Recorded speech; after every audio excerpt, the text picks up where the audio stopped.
भत्ता पाउथले आपण मन पई एक खुशी खबर राज्य सरकार द्वारा भत्ता बढ़ाई दिया जाइछि। यह कौनसी स्थायी भत्ता बढ़ाई दिया जाइनि।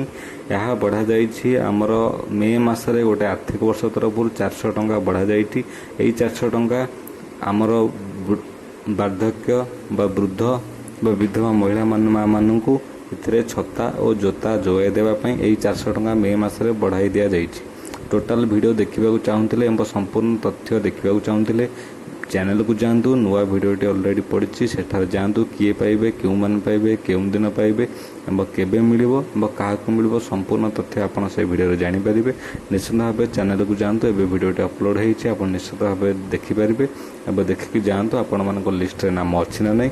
जदि आपण मान लिस्ट नाम अच्छे तो निहाती भाव से वीडियो देखूँ एवं सरकार योजनार फायदा उठाऊँ। जदि वीडियो भल लगी निश्चित भाव लाइक करेंगे, चैनल को सब्सक्राइब कर जरूर रखुँ।